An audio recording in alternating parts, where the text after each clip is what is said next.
We went to one, we can go and volunteer, and they'd be like, stay in this room only.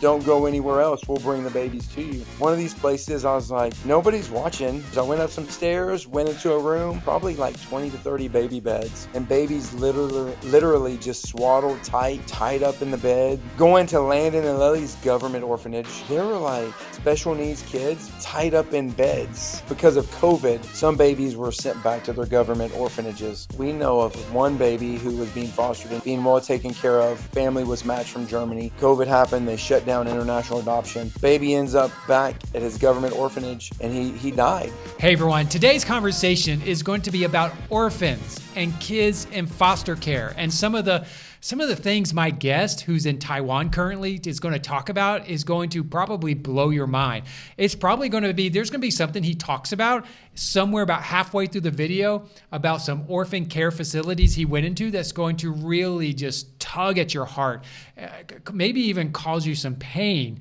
when you hear about some of the realities that are taking shape around the world in certain places and how certain orphans are cared for. And when I use the word care for, I'm kind of using that loosely. So without further ado, let's welcome my good friend that I've known for many years, Kenny Tyler. Hey, Kenny, welcome to the podcast. This morning I was thinking, how am I going to start this conversation? And then I just thought, you know what, I'll just say this. You're riding with me. Yeah, no one's going to understand what that means, but just a little bit of a backstory, and you can correct me if I missed any of the details. I think it was like late 90s, was it? 1996 is when I became a believer. Okay, you became a Christian. Was it the same year? What is that? Was it the same year we came up with that phrase? I'm sure it was soon after. Like I became a Christian in 96, started attending Fielder, probably somewhere along between 96 and 1997 is when came a pretty big phrase in my circle, my friendship circle, mainly from one Steve Shermer. Yes. So we were at what did they call that back then? One of those Christian Halloween places. Oh, yes. The haunted house. Yes. I do remember the story. Yes. I forget what they call them. Yeah. Hell House? Hell House. Hell House. Yeah. So we were at a Hell House at some church, and I was getting irritated with you, with the way you were, whatever it is you were doing in there. And I just said, you're riding with me. I gave you my 2 cents in the car. Yeah, you did. I'm pretty sure I was laughing at the demons because when they walked by us, they kept saying, excuse me. And I was like, why are the demons saying, excuse me? Just push your way through. It's logical. Why would a demon say, excuse him, pardon me? It's not like they work at Chick-fil-A or something. Yeah. I think that I'm pretty sure that was it because I kept laughing at that anytime we would go from scene to scene. And I was like, you need to be, I was trying to get you to be more serious. Enough. You probably didn't know why I was laughing. Oh, the good old days. Yeah, at that point, I'd probably only been a Christian a little over a year. That wasn't the only time I heard Kenny, you're riding with me either. I'm sure I heard it like 3 or 4 other times, but I am who I am. Always have been. I'm still the same. I have no filter, Steve. And we've stayed friends ever since, so no big deal. Yep.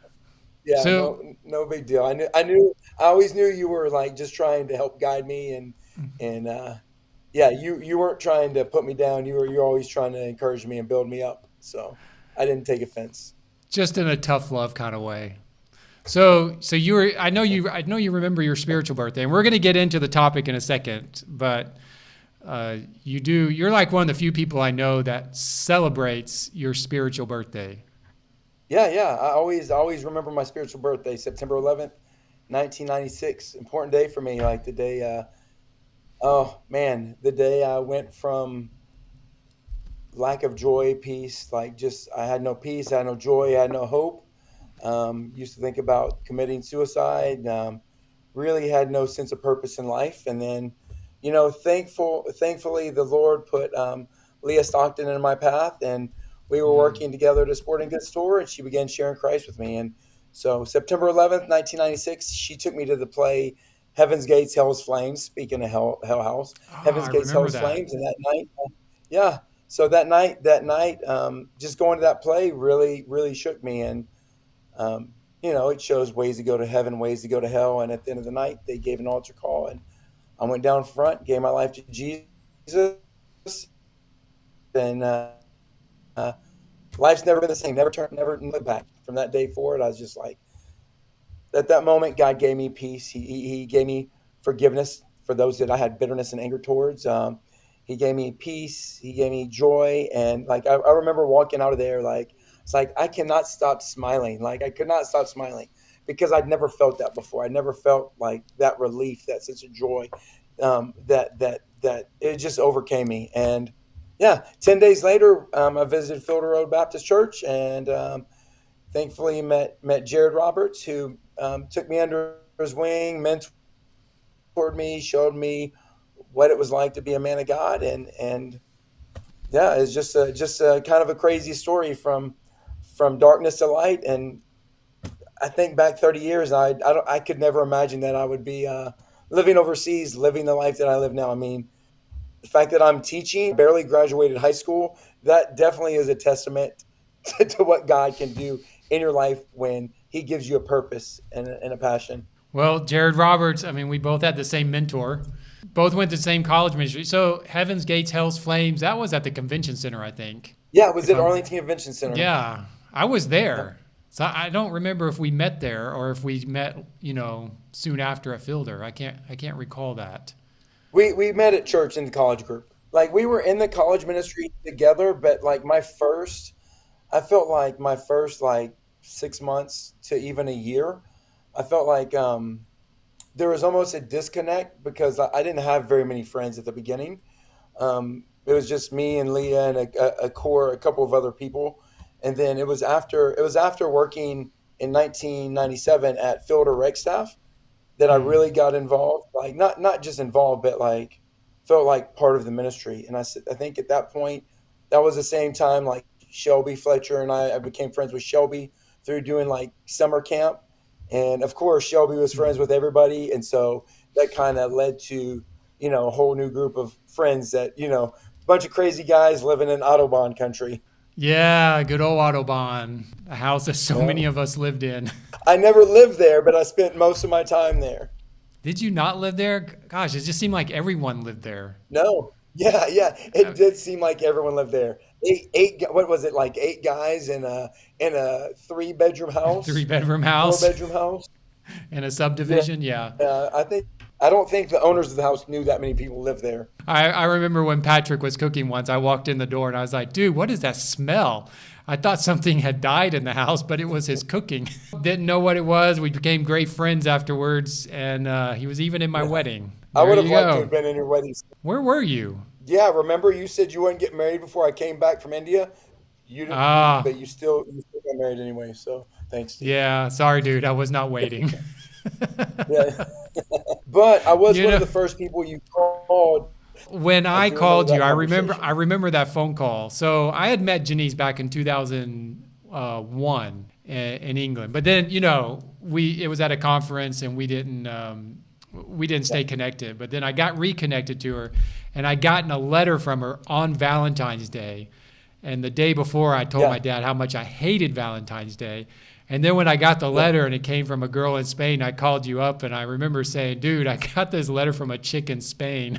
And I just kind of thought, yeah, this is, it's just funny. But the funny thing is, yeah, we got married exactly 11 months later. I mean, it wasn't even a yeah, thought at that moment that this was someone I was going to yeah, marry. Yeah, you were the first person I told. I'm actually glad you mentioned a little bit of your testimony because it helps. It's going to help, I think, drive into this conversation because you went from a very dark place to where you were when you came to Christ. And of course, I've been able to see some of that journey with you. And in fact, we've been on trips together in China, Japan, yeah, even. And I remember when we were in China, you were just dead set. You were going to Nepal. You were going yeah, to live in Nepal. And I yeah, and I yeah, kept saying, yeah, never say never. I can't remember what I said, but I was just kept saying something of, what if God takes you to India? The one place you didn't want to go. And that ended up being the yeah, one place you went. Or the first place, yeah, sorry, the yeah. first place you went. Yeah, that I moved to long term. Yeah, because I remember, like, I specifically remember I prayed that night, Lord, if you call me to this place in South Asia. I said, I'll go. I don't want to go, but I see a need and I'll go. I woke and that night I had a dream that I was in that place. I woke up and I told you and you laughed at me. And then I said, no, I'm not going. I'm going to Nepal. Well, what happened? I prayed that same prayer the next night, had the exact same dream that I was in this country sharing the gospel with people. And I woke up and I was like, I was like, okay, I'm going here. No doubt. This is where I'm going. And like from then on, it's funny because my literally like my focus changed in an instant. Like it's like, all right, Lord, this is what you said in my dream 2 nights in a row. Have no doubt. This is where I'm going. How am I going to get there? And then you And you ended up in other places after that. yeah, yeah. Met my wife there by chance. In And India? by chance, I say, yeah. Oh, I did not know that part. Jennifer came to India on May holiday from Shanghai, where she was teaching at a school, to visit Lindsay Ruthart. That's how Jennifer and I met. Now, this was I was like 2 months from returning home, and actually she returned home that same summer, but we didn't. We reconnected almost a year and a half later. We met in 2006, but we reconnected at the end of 2007 and started dating. And then, of course, 6 months later, we got married and everything aligned. Like, right? I mean, the first night we went out, she had a few questions for me, and I answered correctly. She was like, "Do you want to live overseas?" And I said, "Yes." She says, "Do you want to adopt?" And I said, "Yes. I've always wanted to adopt."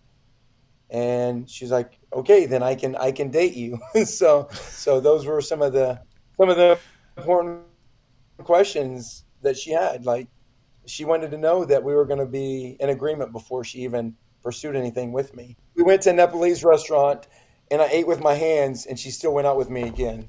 I can only imagine what that looked like. That just reminds me of a DBU student. He was an international student, and he kept saying he wanted to marry an American girl. I mean, he was very adamant about marrying an Yeah. American girl. But the way he ate, we kept trying to talk to him. You remember our friend Brad and Debbie Skinner, and Yes. they tried to talk to him. It's like, dude, if you want an American wife, you cannot eat like you do when you're back home. Okay, you've got to Yeah. change some of your habits. So he never did. He never found one. I'll just, it is what it is. Nope. Some pretty bad habits. I mean, pretty bad habits to us when you live in the states. Different habits. Yeah, yeah, Because yeah. Different habits, different way of I'll, eating. It's I'll not admit, bad. It's not good. It's just different. no, I go to the Middle East. They love eating with their hands, and I say, nope, give me a fork. I do not want to eat with my Yeah. hands. I don't like eating with my hands. Part of that is because even before I moved to China, I would eat with my hands, in the Yeah. American way. Let's put it like that. I Yeah. won't even do that anymore because of my habits that came out of China, just the way they eat and how they handle Oh, their yeah. food in public. I never touch my burgers anymore with my hands in public. It's just habit now because in China, you never do that. You always just take the Yeah. wrapper and you hold it that way and use a fork for your fries or whatever. It was just, I just got used to it. Yeah. And so I still do it. All right. So earlier you talked about when you met Jen, she questioned you about, I guess, interrogated you, gave you the third degree or something about wanting, whether you were going to want to adopt kids. So you had to check that box on her list. I Yeah. remember that, what did Jared always talk about? Create a list of 10 things you want in a wife or something, or Yeah. Yes. I didn't get that. I got nothing on my list, Yeah. but that's because God knew I needed something completely different. Yeah. I Anyways, remember those lists too, and that's yeah, I got things off my list. So I mean, I got some things on my list, but I didn't realize I was going to end up with a Hispanic or, just lots of things. But hey, God knew what I needed and it was perfect fit. But yep. her thing was adoption, or else it was a no-go, not even for a date, Yeah. sounds like. I know you guys have, I know you guys have been involved with orphanages, or at least I would say either involved or tried to be involved in some cases, involved in other places, but everywhere you've gone, at least overseas, you've tried to do something with adopting, fostering. I know you've got some adopted kids. I guess start with this, like first, why adoption? And how did you get to the point of even adopting the two that you have? So really, what led both of us to have a heart for adoption is serving overseas. I mean, both Jennifer and I, while overseas separately in different places at different times, had got to volunteer in orphanages. Me personally, spending time in Nepal in the summers and being in India and seeing street kids and playing with street kids. I mean, it was just something I thought, this is. It almost I felt like I would be selfish if I thought I could only have my own kid. Whenever there were so many kids that didn't have families, and just as God has adopted us, like why can't I be willing to open my heart to adopt? I mean, in James 1:27 talks about taking care of widows and orphans in their distress, and so I was like, just those verses alone, like I was like, okay, what can I do? Like, is there something I can do other than just volunteer? And I mean, I just felt like the Lord's like, adopt. He put it on our heart, like, and actually, it was one of those things like neither Jennifer or I cared about having our own biological children. We just wanted to adopt, and we wanted to help babies that needed to be helped. So whether it was volunteering and in orphanages or fostering babies while living in Shanghai, or we just wanted to be part of the solution. And so for us, adoption was the only way we thought we would ever have kids. And so for us, like in China, you have to be 30 years old to adopt. And so we were married for 5 years. And on Jen's 30th birthday, we were finally able to apply. And this was like January of 2013. But the May before, we were filling out our paperwork, and we always had it set. We're going to adopt a girl. We're going to name her Lily. And that's what we have. We're going to have a daughter. We're going to name her Lily. That was our plan. But May of 2012, I was praying, and the Lord said, "Kenny, you're going to adopt a son." And I honestly, I had no idea. I was like, I didn't know what that meant. I told Jennifer, I said, the Lord spoke to me. He said, we're going to adopt a son. I even remember sharing it with our Bible study group in Shanghai. Like the Lord said, we're going to adopt a son. It's like we're going to continue pursuing a daughter because that was what we always thought we were going to do. But the Lord said we're going to adopt a son. I don't know how it's going to happen. And even even we volunteered with an organization called Bao Bay in Shanghai, where they did foster care for kids in need, and they had a couple boys come into town like that were brought into the hospital, and we would go and visit, and I would see them, and I'd be like, no, that's not my son. I don't believe this is the son that God has for me. And then December of 2012, um, I was in a master's program at the time, so I had classes on the weekend, and Jennifer heard about an orphanage run by the underground church, and so she went and she visited, and she went the one time, and she met the owner of the orphanage, and 2 months later, 2 months later, we get a call, and she calls Jennifer, and she's like, "Hey, the government is shutting us down because we were having fellowship in the orphanage, and we had to send all the babies back to their government orphanage." But I told them this little boy, Johan, he has a family. Do you want him? And we were actually getting ready to go on a trip on Chinese New Year to India. And so we went to India, did a little vacation, and then we got back and we said, um, yeah, we'll take them. And during this time, Jennifer Jennifer was thankfully Jennifer was willing to follow my lead in this because her heart had always been to adopt a girl. And she was like, "Okay, I trust you. The Lord spoke to you, and the Lord told you we're going to have a son, and if you believe this is to be our son, then we'll say yes." And so we brought him home, and a week later, the government official from Henan, from their government orphanage, came to Shanghai to meet with some other people who also, some other like non government organizations that had their babies. So he wanted to meet them, and he said, "I want to meet the family that took the little boy." And so we go, and it's like, it's late at night in Shanghai, and we go downtown, and we go into this room with all these people, and we have no idea what's going on. Well, our friend who was running the home where Landon came from calls another lady from across the table, and she came around.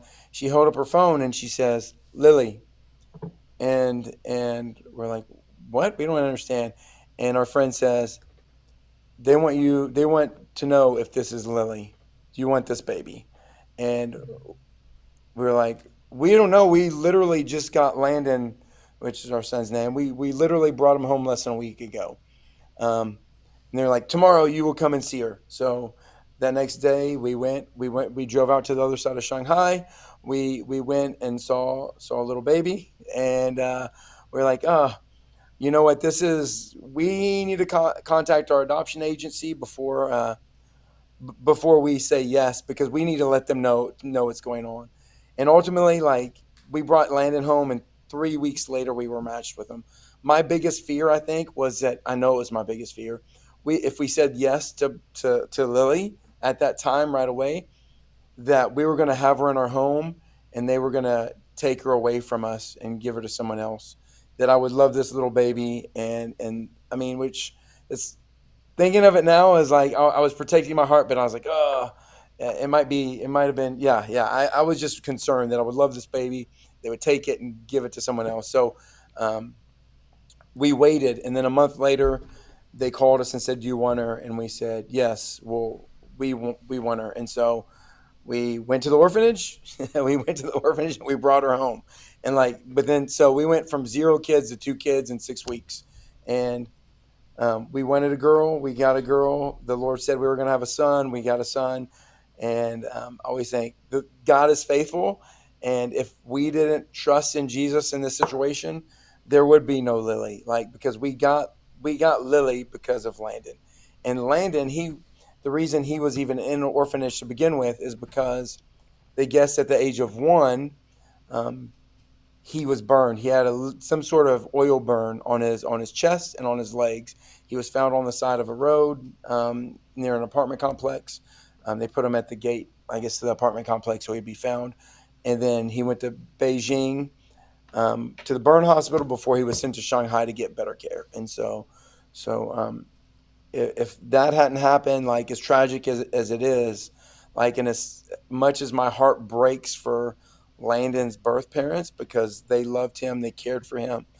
I'm grateful. I'm grateful for the accident, because without it, I wouldn't have my family, and wouldn't have my son, wouldn't have my daughter.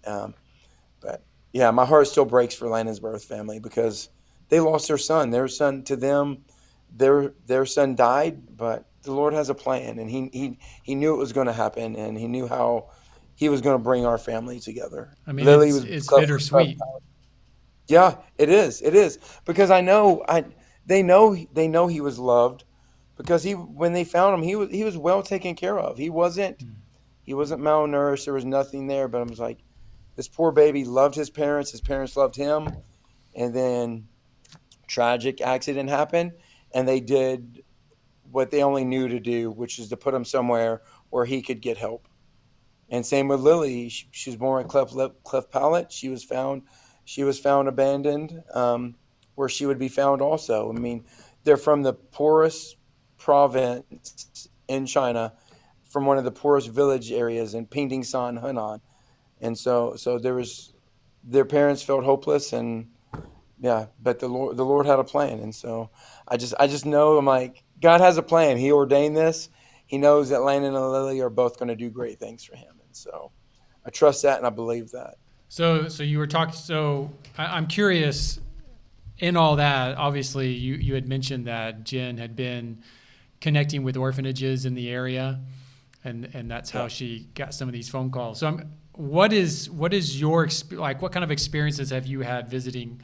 At least starting with China. So we'll start with China, then we'll move on to where else you've been. But Yeah. like the orphanage situation or the orphan care facilities, because what most people don't realize, there's more than just an official orphanage in China. Yeah. There's, at least in Xi'an, we would call them orphan care facilities, but for Yes. various reasons. So what was Yeah. your experience in interacting in those places? So yeah, like at the orphanage care facilities, some of them those that were started by good-hearted people were really nice. Lily's place, where she was really nice, and it was well cared for. The babies were well cared for, taken care of. Um, and even after COVID, a lot of these shut down. Lily's non-government orphanage was shut down, but they essentially just picked it up and they moved it to the government location.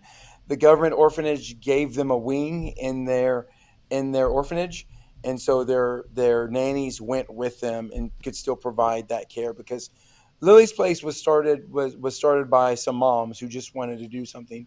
Some amazing women who saw a need, and they met a need in China, and they took care of babies, and they did what they could to help them get adopted, which is also a reason why we were able to adopt Lily. They wanted us that yeah they wanted us to be able to adopt her. So um, even at the time when we were adopting our kids, um, they allowed us to use both Landon and Lily's. They allowed us to use both of. They allowed us to use our dossier, our paperwork for both kids, because of some things that they put on their profiles that allowed us to do that. But so some of them are great. Like you go into places, people who love the babies, they care for the babies. But then um, others others literally in Shanghai, we went to one, we can go and volunteer, and they'd be like, stay in this room only. Don't go anywhere else. We'll bring the babies to you. And one of these places, I was like, nobody's watching. I know there are other babies in this place. There are other kids in this place. And so like you can going upstairs. I went up some stairs, went into a room, probably like 20 to 30 baby beds, and babies literally just swaddled tight or tied up in the bed, and even that was in Shanghai. And going to Landon and Lily's government orphanage, there were like special needs kids, probably 3, 4, 5 years old, tied up in Mhm. beds, and it was just a sad situation because I'm like, are they almost like they're just waiting for them to die. The A lot of the babies, a lot of the children, they're not thriving. They're literally just there until they die, and that's all that the government might provide.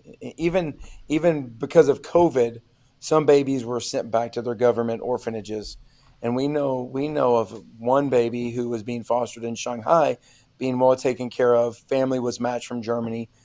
COVID happened. They shut down international adoption. Baby ends up back at his government orphanage, and he died because they didn't provide proper care. He had a liver condition. While he was on the proper diet, taking his medicines with foster families, he was just fine.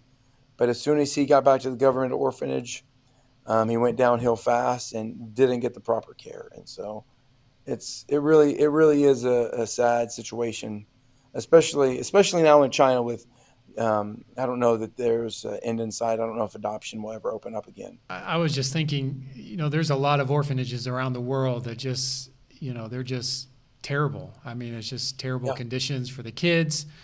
And then you mentioned about just, there's countries that are closing to adoption because I've got friends who have been, he's a medical doctor, she's a pharmacist. They've got money. yeah, Money's not the issue for them. They've got the yeah. house, they've got the space, they've adopted before, but, they've been waiting 10 years to get an adoption out of China. I think that's the door is officially closed for them, Yeah, it but is. they Yeah. they were going through this process. And of course, COVID is probably what was the final nail in the coffin Excuse for them.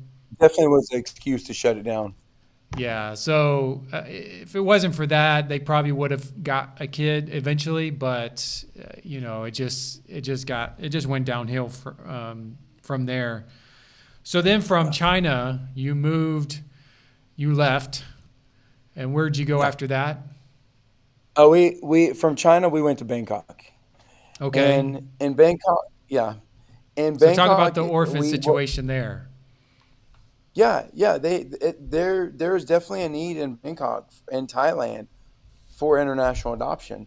We were able to go and volunteer at one home, but it was it was a mix. It was someone doing some great ministry. It was like a mix of like abandoned Thai kids. It was um, abandoned abandoned kids of Malaysian workers, not Malaysian, Cambodia. Yes, I'm sorry. I'm sorry. Let me go back and say that again. So there are people doing great work in Thailand. There's a home that we were able to go out and volunteer at and work at and see kids there, and they had migrant kids from Cambodia who their families would come in and be day laborers, and they would just leave their kids at this home.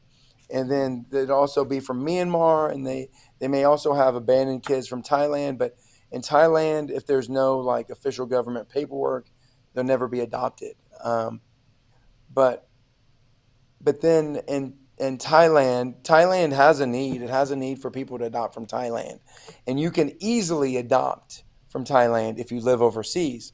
If you live in Thailand, it's a different story. When we moved to Thailand, our thinking was we can move here, we can volunteer in an orphanage, and be part of it, and we can adopt because adoption is open. It wasn't until we got to Thailand that we learned that if you live in Thailand, it's nearly impossible. I mean, we have friends who've had their kids for 7, 8 years, and there's no end in sight for their adoptions. And so there's a family, they have 4 kids, and they're unable to adopt them, and they're literally from the age of 6 up into 16, and they've been trying to adopt these kids for over 10 years. Some of them, obviously, not the 6-year-old. So they make it difficult. They're like, why are foreigners coming here trying to adopt our babies and take our babies? And so I think it's just a cultural difference, and trying to get into a local government orphanage in Thailand was nearly impossible because they're like, oh, we don't really want volunteers. We will accept donations and help, but we don't want people to come in. So I don't know if it was a saving face thing where they didn't want people to see, and it might be the same even with adoption. They're like, oh, we're going to keep our kids. We're not going to adopt them out to people who live here because why would you live here and adopt our kids? And so that was a really hard situation going from China to Thailand when really my wife and I, our heart is adoption, our heart is orphan care, and we moved to China to do orphan care. Um, COVID hit, shut all that down, moved to Thailand. Things aren't things aren't easy there, and so now we're in Taiwan, praying the Lord opens the door here.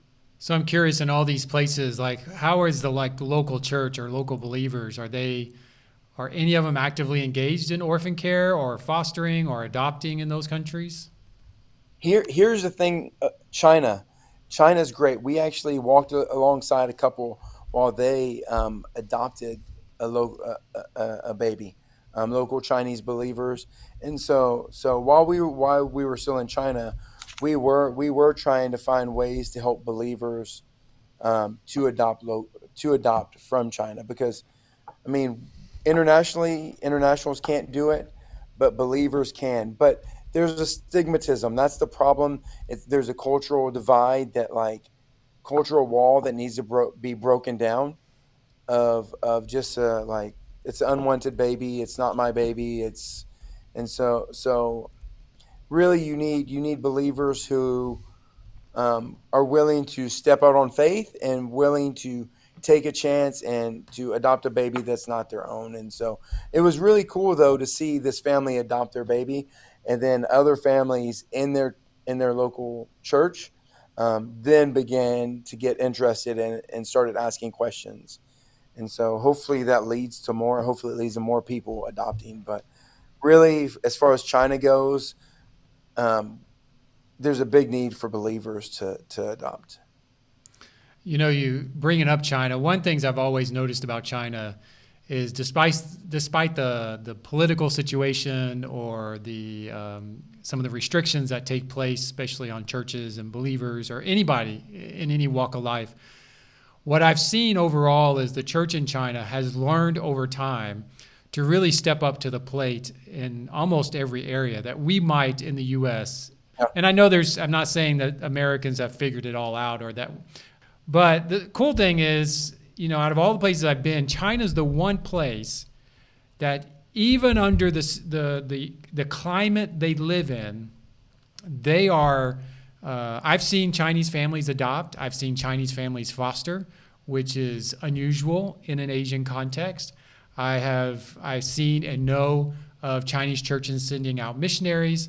I mean, they're really trying to take what God's word says and apply it, and they're really trying to figure it out, and to, irregardless of what maybe the worldly side of their culture says, they're trying to live it. They're trying to apply the biblical side of it to their culture, and to really. So I'm really glad you brought that up, because there are serious challenges there. But the church in China, and this isn't about China or anything, but the church in China is really intentional.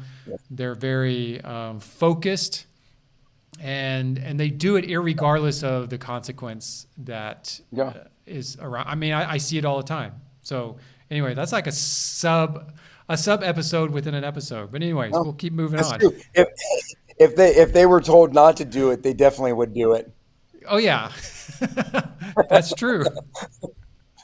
I mean, next time I go to the Middle East, I'm going to meet with some of them that are there. So I'm looking forward to seeing that. And they're willing to do it even when it's dangerous. They're willing to do it when nothing is working in their favor. I mean, it is a phenomenon. I'm trying to get someone on this podcast to talk about China, but it is hard, because trying to find someone who doesn't care about the security issues.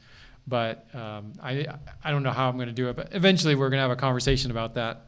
You were talking about just the challenges of adopting in Thailand, the challenges of adopting in China.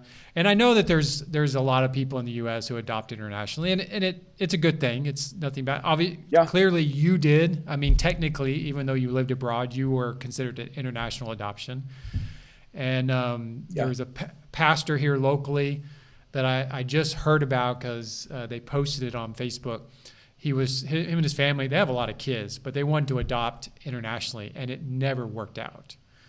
And so, but they adopted locally. I believe she's local, but they just changed directions, just decide, okay, if that's not going to work, let's look here. I've got friends, as mentioned earlier, trying to adopt a child. That didn't work out. Their son that they adopted is from the eastern side of the U.S., not from South Carolina, but so they have adopted technically locally, you could say. And I know that there's, and you've got some numbers about the U.S., but I know in South Carolina specifically, there's just right above 3,000 kids in foster care, but there's just right above 3,000 evangelical churches alone in South Carolina. Yeah. So technically speaking, if someone in each one of those churches, just one family, and then the rest of the church wraps their arm around it to bring some kind of help, assistance, support, whatever, there would not be one single foster care kid in this state of South Carolina at all. But there is. And I know there's nuances and there's challenges. I'm not trying to deny all that. I've had friends that have had just horrific circumstance or experiences in it, but they fought through it and they tried, but that is a reality. I get it. But you mentioned that there are serious challenges with adopting internationally. And I would say to some degree that's increasing in certain countries, especially in countries that have been popular in for a while. Because as you said, Thailand, why would they don't want foreigners adopting them. I know there's been that mindset in other Asian countries. Why do the Americans want to take our kids, or Canadians want to take our kids, things like that. So as you're thinking about the church, specifically in the U.S., and international adoption or U.S. adoption, like what would you say to them? Like what kind of reality check do we need when it comes to foster kids or kids in the adoption process? I think of it this way, like in today's like mission driven world, like all missions agencies are like, oh, we want to reach UPGs, unreached people groups. I'm always thinking, aren't orphans UPGs? Aren't orphans an unreached people group? Shouldn't that be a group that the local church is also reaching out? I mean, just in your own community, because there are 300 and I have this statistics in the U.S. There are currently 368,000 kids in the U.S. foster care system, and 117,000 ready to be adopted. So just like you said in South Carolina, like if every church adopted one, um, the church could solve this. They could solve this problem. I don't feel like it's an option. It really is a command. It's difficult, but as believers, God has called us to do difficult things. He hasn't called us to do the easy thing, right? There are things in this life that are hard, and yeah, we can't do it on our own. But then that's why we have a body of believers to come beside us, come behind us, encourage us, lift us up. And so I think we as a people, we as a church in America, we just have to look and like how can we meet this need? It's a great need, and I hate to say it this way, but like you want to have a great impact on this world. You want to have a great impact for God's kingdom in the United States. There may be no greater impact that you could have than adopting, taking a kid out of foster care, loving him to Jesus, and changing his life and changing the world.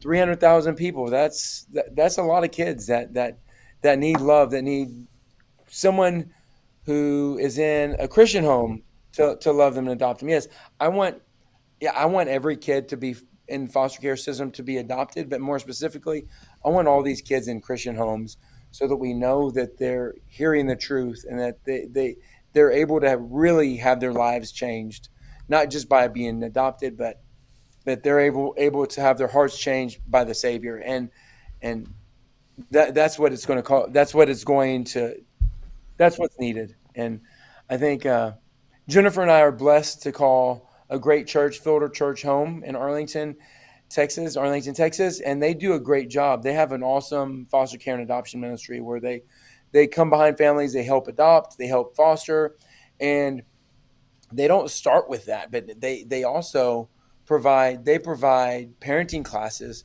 and believe in reunification. That's another thing that the church can also look to try to help. Like if there are parents who are in need, who've lost their kids to the foster care system, you could help those parents fight to get their kids back. You can be a witness to those families. Those parents can come to know the Lord, and then you can help provide counseling for them, help provide job training for them, so that they're able to reunify with their kids, because the Lord doesn't want those kids to be abandoned. And so I think not just adoption, but reunification with families is a great thing too. I think everything you said is on point. I mean, I was a lot of things were going through my head as you were talking.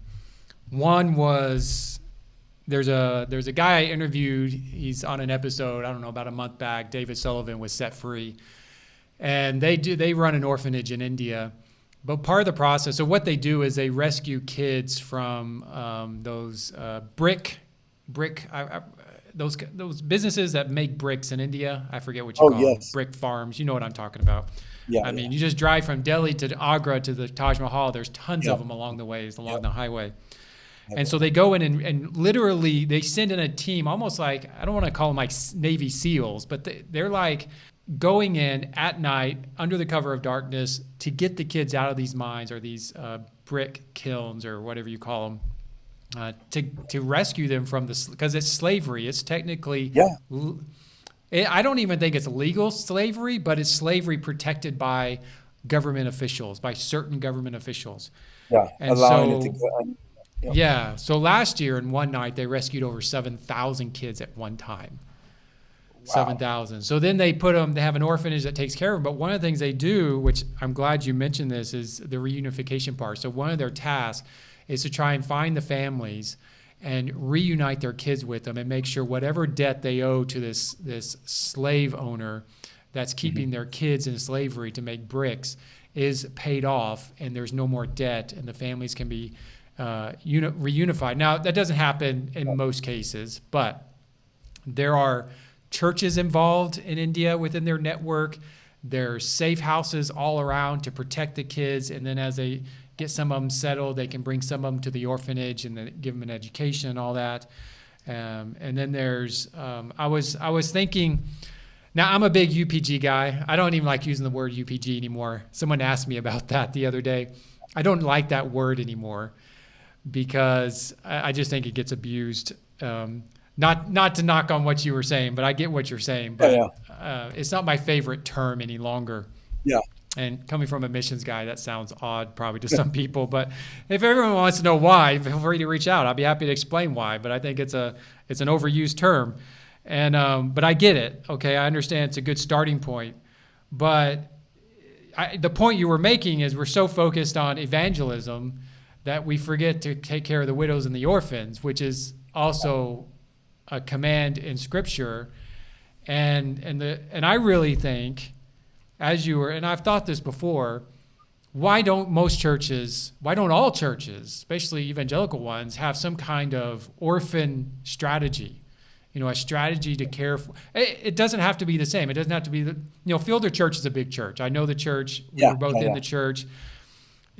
So they have like the financial capacity, the manpower. They have everything they need to be able to have something like this. So a small church of 50 people isn't going to be able to do it at that level. However, that is no excuse that a church shouldn't have some kind of orphan strategy as part of their ministry. Because one thing that always bothers me is when I see new churches started, is it's all about growing the numbers. It's about growing the income of it. And I get that because you got to support the church. I'm not downplaying that reality. But we set aside everything else for the sake of those two metrics before we actually do anything good. I mean, all we're doing is preaching on Sunday mornings, having a concert of sorts. I call it sometimes Sunday morning can sometimes be a concert in a seminary message or something, a class. Everything's geared towards just drawing people in. And while I love Sunday morning, it's not even the majority of what we should be doing as a local church. It is just, I think it's just the training ground of what we should be doing in sending people. So if we have a mission strategy, why don't we have a orphan strategy? I mean, maybe it's for a smaller church taking care of, which has happened, and I've seen this, so I'm bringing it up. There is a group here that tries to get churches involved in stuff like this. It's like a network of church. Now, I would argue most churches here are not involved in this network, so they're not really engaged in it. But I've seen small churches go in and they'll go to the social workers, and that's their ministry. Like they're just pouring into the social workers because of all the stuff they have to deal with in taking care of these kids. And so, maybe the church can't rally around to see an adoption initially. I like that you said Fielder Church has parenting classes. I'm sure within those classes and others, there's some kind of training of, what adoption is like, what to expect, things like that. That's prepping people. I know Jason Peretta is the pastor. He's adopted, and there's other people within the church that's adopted. So there's a lot of resources, and I know that's lacking in a lot of places, but I say all this not to beat on the church, because my thing is, if we don't acknowledge the reality, we can't fix the problem. Okay?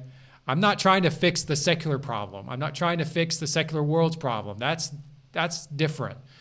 But in the church, we have to bring these up to be able to address them. And in our calling in John 20:21, when Jesus said, "As the Father sent me, I am sending you," he sent us into the world. Part of that is, as we read later in the New Testament, take care of widows and orphans. Well, are we doing it? And I would argue yes and no. Some are, some aren't. And unfortunately, I think for those who aren't, a lot of the reason might be they think, well, we don't have enough resources as a family. And I get that. It takes a lot, and not every family needs to do this, but every church, every local church can do something. I have no question. I always believe every church, every believer can be involved in missions in general, globally, not just locally, but globally on some level. And in the same way, every church and every believer, however that is, can find a way to be involved in fostering and adoption. Again, that doesn't mean everyone adopts, but that's not everything that's needed. There are other things. People need diapers. People need, we've got a family in our church lives right behind us that foster They're ongoing fostering. Well, I know sometimes they need help. I could go on and on and on about that. So I wanted to ask you, what would you say, like, if you could say anything to the church, whether you want to highlight something you've already said or something new that you haven't said, like, what would you say to Christians, whether here in the U.S. or globally? Because I do want to bring this up. My vision for this is never about just the American church. Yeah. Okay. It's just easy to talk about because especially you and me, we're used to it. We understand it. But any calling for us is applicable to the churches in India. So my friends in India, listen up. Friends in Nepal, listen up. Everywhere else, listen up. I'm talking to you as well. Everything is applicable to them as well, irregardless of financial situations. There is always something that can be done. So what would you say to the church anywhere that they need to know about the adoption, orphans, caring for orphans? How would you challenge them to end this? We can do it. It's possible. Like, it's difficult, but God has called us to do the difficult things. And a lot that my wife and I think about, we talk about, was like, who is the one? Where is that one that you can impact? There's one person, there's one baby, there's one life that needs to be impacted for the kingdom. And you may be it. You may be the only opportunity that person, that baby, that family has to know the truth. And so what are you going to do with that? Who is your one? Right? What are we going to do with the one? How can we have that kingdom impact for the one? 100 sheep, one's lost. What does Jesus do? He goes after it. And with the amount of orphans there are, with the amount of kids out there, even not just orphaned, but also in trafficked into sex trafficked, or into slavery in India or other place, working in mines. Like, what are we going to do with that? Who's the one? And what can you do to help that one to get out of the situation that they're in, so that they may find the truth and have their life changed for the Lord? If you remember at the beginning, I talked about this was going to be a very interesting episode because you heard some things from my friend Kenny about the situation in China and Thailand. Of course, you heard about the reality in the United States, and we talked about just a couple of places around the world. There are definitely some major challenges, some major obstacles. There are some horrific things taking place in some areas of the world, in some orphanages that you heard about that should not be done. But you also heard some incredible things, some incredible acts of love, like he talked about the Chinese believers who are adopting. Of course, my friend Kenny doing the same, him and his wife Jen adopting 2 kids in China. And I know many people who did that as well, and many who adopted from other countries.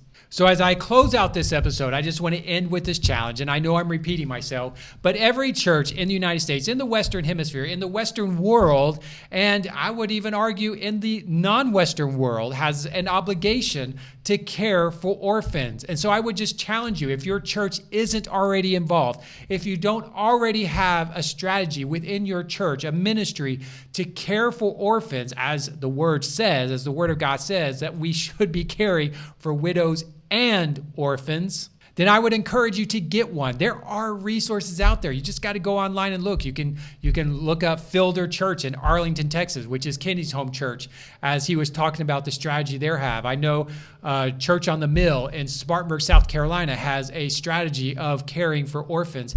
And there's lots of churches and ministries out there. There's others. I'd say there's one that came on the tip of my tongue, and I just forgot the name of it, but there are ministries out there all over the United States that are run by evangelicals that care for widows and orphans. But it's not just caring for or adopting or taking in foster cares. It includes caring for the families who are actually doing it, because not every family can adopt. Not every family can bring in a foster care, can be a foster care family, but every family can still be involved. So as a church, let's get out there. Let's find ways to get involved. Let's see if our church is involved. Find ways that we can play a role in it, just like we play in evangelism and church planning and other areas of ministry. Let's find a way to care for these kids that are cared for by God, that God loves just like He loves us, and who need a family.